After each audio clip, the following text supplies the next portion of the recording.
University में आके हर semester आपका पेपर यूनिवर्सिटी बना रही होती है, तो दे आर नॉट लाइक कि हर बार वो बुक खोल के क्वेश्चंस बना रहे हैं, नहीं, उनको पता है कि इंपॉर्टेंट चीज इंपॉर्टेंट ही रहेगी। Hi everyone, this is Bharti and welcome to my channel dream maths. So आज की वीडियो मेरे लिए बहुत इंपॉर्टेंट, आज की वीडियो में आपको बताऊंगी कि प्रीवियस ईयर क्वेश्चन पेपर्स का कैसे एनालिसिस करना है, मतलब जिसकी तैयारी बहुत अच्छी है अब वो और अच्छे से कैसे कर सकते हैं प्रीवियस ईयर क्वेश्चन पेपर्स की हेल्प से, या फिर जो बिल्कुल अभी जीरो लेवल पे है वो कैसे अब क्लियर कर सकता है पेपर इन पेपर्स की हेल्प से। मैं ये आपको बताऊंगी, बहुत इंपॉर्टेंट, बहुत अच्छी चीजें हैं, ध्यान से समझना।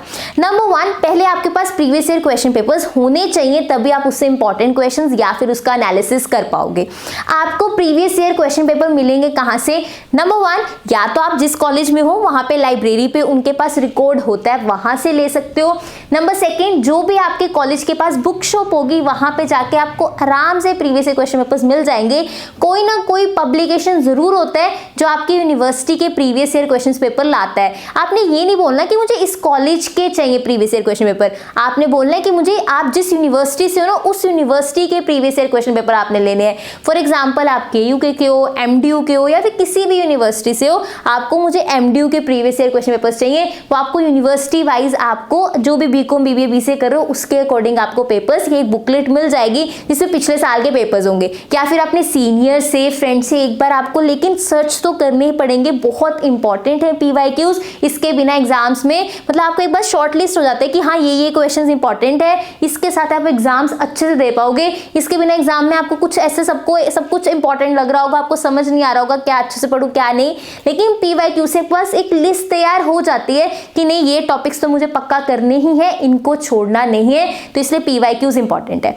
सेकेंड चीज, जैसे ही आपके पास पीवाईक्यूज आ जाए उसका करना क्या है मैं आपको बता देती हूँ। पीवाईक्यूज कुछ इस फॉर्म में आएंगे, ये बुकलेट है, ये बीबीए की है, यूनिवर्सिटी क्वेश्चन पेपर इस पे लिखा है, ऐसे में पर बीसीए बीकॉम सबके हैं। ये ईबीडी पब्लिकेशन का है, जो केयूके के स्टूडेंट्स हैं वो ईबीडी पब्लिकेशंस के ले सकते हैं। ये जेजे यूनिवर्सिटी के भी मिल जाएंगे, काफी यूनिवर्सिटी की ये पब्लिकेशन निकालता है प्रीवियस ईयर क्वेश्चन पेपर्स, तो आप देख सकते हो। मैंने कमेंट्स में भी देखा है जो बच्चे पूछ रहे हैं पीवाईक्यूज, दूसरे बच्चे हेल्प कर रहे हैं उनको पब्लिकेशंस के बारे में बता रहे हैं, तो इधर भी कमेंट सेक्शन में बता सकते हो कि इस यूनिवर्सिटी का इस पब्लिकेशन के पीवाईक्यूज आ रहे हैं, ताकि दूसरे बच्चों की भी हेल्प हो पाए। ठीक है, जैसे आपके पास ये पीवाईक्यूज जैसे आपके हाथ में आ गया, अब आपने करना क्या है, जैसे इसमें क्या है, इसमें पूरे फर्स्ट ईयर मतलब फर्स्ट सेम सेकंड सेम दोनों के प्रीवियस ईयर क्वेश्चन पेपर्स हैं, 4 से 5 साल के पेपर्स इस छोटी सी बुकलेट में है। अब इसको पढ़ना कैसे है, मैं एक पेपर निकाल रही हूँ, इसमें मैथ्स का ही निकालू, मैथ्स का ही मैं बताती हूँ, बाकी पेपर्स अपने आप हो जाएंगे।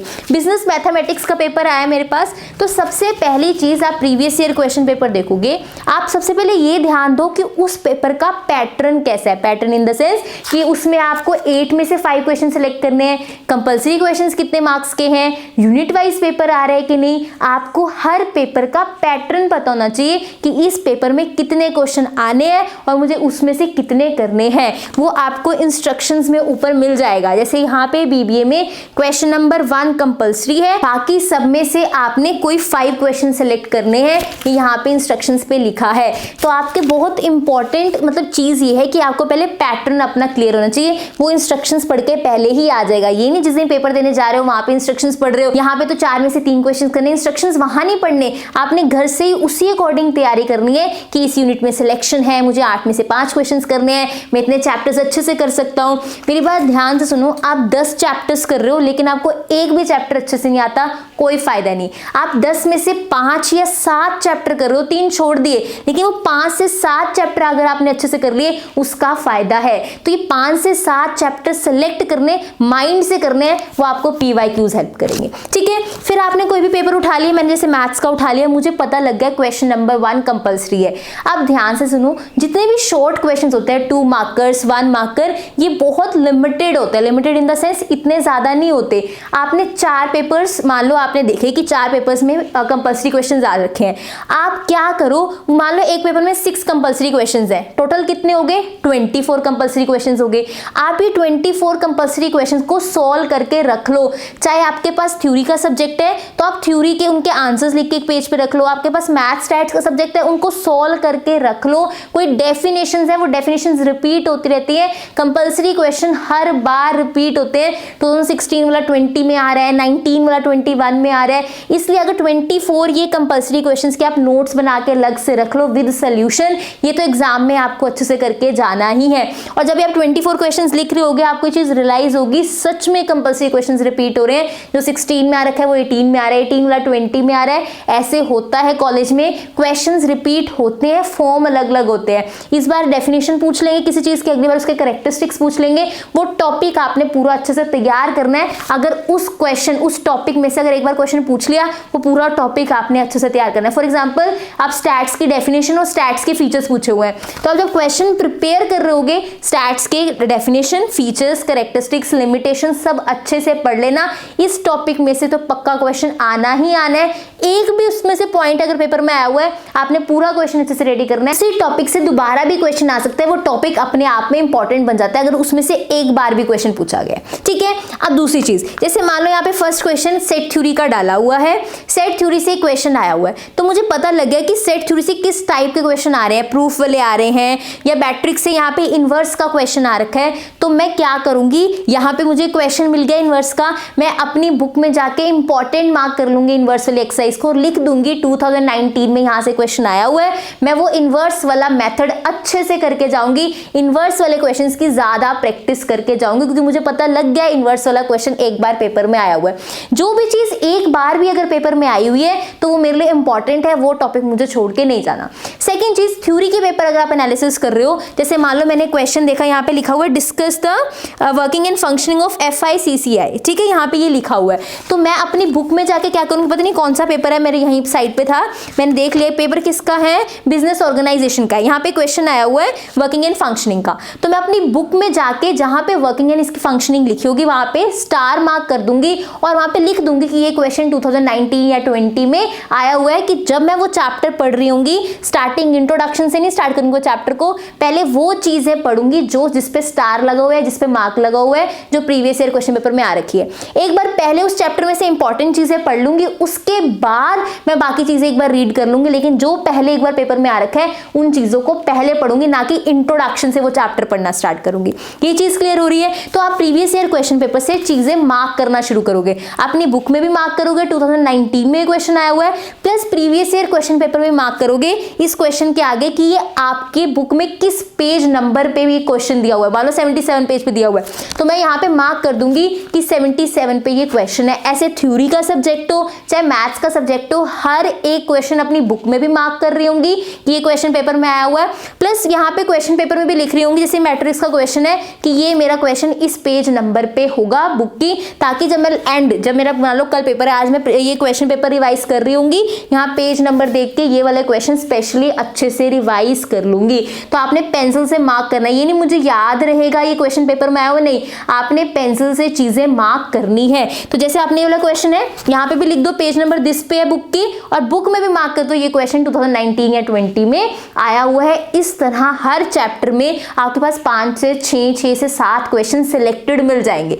फिर जब आप तैयारी करनी शुरू करोगे, पहले इंट्रोडक्शन से स्टार्ट मत करो चैप्टर, पहले वो क्वेश्चंस करो जो आपको पहले एग्जाम में आ चुके हैं, उसके बाद आपके 3 से 4 टॉपिक बचेंगे उस चैप्टर में, उनको पढ़ लो एक बार, इन टॉपिक्स को अच्छे से कर लो, इन टॉपिक्स के रिवीजन रखो। जब आप पेपर का एनालिसिस कर रहे होंगे ना, आपको खुद रियलाइज हो जाएगी चीज कि यस पेपर में क्वेश्चंस रिपीट होते हैं। और कंपल्सरी क्वेश्चंस के तो हर सब्जेक्ट के नोट्स बना लो कि यहाँ से कंपल्सरी क्वेश्चन, ये 24 क्वेश्चन से 24 क्वेश्चन, मान लो हर पेपर में 6 क्वेश्चन आ रखे हैं, 4 पेपर आपने एनालिसिस किया, टोटल 24 क्वेश्चन हो गए। उन 24 क्वेश्चन को विद आंसर टैग करके अपने पास रख लो हर सब्जेक्ट के। तो हर सब्जेक्ट के इंपॉर्टेंट क्वेश्चंस बुक में मार्क हो गए, क्वेश्चन पेपर पे पेज नंबर लिख लिया कि बुक में कहां पे है, आप अच्छे से रिवीजंस कर पाओगे। ज्यादा सिलेबस नहीं, चीजें ध्यान से करनी है।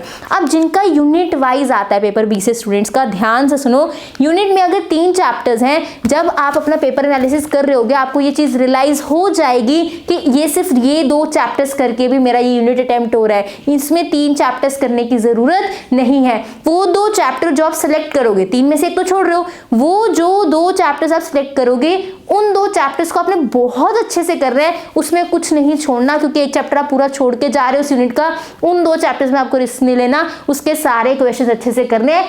प्लस जो PYQs हैं उनको तो बहुत अच्छे से हाथ से लिख लिख के प्रैक्टिस करनी है मैथ्स, स्टैट्स, अकाउंट्स के अंदर। क्लियर हो गई चीज? तो नंबर 1 क्या रूल है, आपके पास PYQs होने चाहिए। नंबर 2 आपकी बुक में मार्क होना चाहिए, ये क्वेश्चन कब आया हुआ है 2016, 18, 17, प्लस आपके PYQs में भी मार्क होना चाहिए कि ये क्वेश्चन अगर यहाँ मैं देख रही हूँ तो बुक में मेरे किस पेज नंबर में मिलेगा। ऐसे आप हर सब्जेक्ट का कर सकते हो। थर्ड चीज मैं बता रही हूँ, इसमें बुक मार्क लगा लेना क्योंकि आपको सारे सब्जेक्ट्स पढ़ने होते हैं कि इकोनॉमिक्स के क्वेश्चन पेपर्स कहाँ हैं, मैथ्स के कहाँ हैं, क्योंकि इसमें क्या होता है 2016 के 5 पेपर होंगे, 2017 के 5 पेपर होंगे, फिर 2018 के 5 पेपर होंगे। 5 पेपर का मतलब हर सब्जेक्ट का एक पेपर होगा। तो आपको पेपर ढूंढने की जरूरत ना पड़े, बुक मार्क लगा लो कि 2016 का मैथ्स का पेपर यहाँ है, 2017 का मैथ्स का पेपर यहाँ है, 2018 का मैथ्स का पेपर यहाँ है। तो बस जब आपको देखना है, आप मैथ्स की तैयारी कर रहे हो, बस मैथ्स वाला पेज देखो, बाकी सारा PYQ आपको ना देखना पड़े। आप ऐसे इसको अरेंज करके रख सकते हो। मैंने अपने एग्जाम्स के टाइम पे ऐसा ही किया था। जब मैं फर्स्ट ईयर में फर्स्ट सेम था तो मेरे को नहीं था PYQs क्या होते हैं, क्योंकि हम स्कूल तक सैंपल पेपर्स पे डिपेंड रहते हैं। कोई पब्लिकेशन अपना सैंपल पेपर देता था, उसके क्वेश्चंस प्रैक्टिस करते थे, बोर्ड्स में एग्जाम्स में आ जाते थे क्वेश्चंस।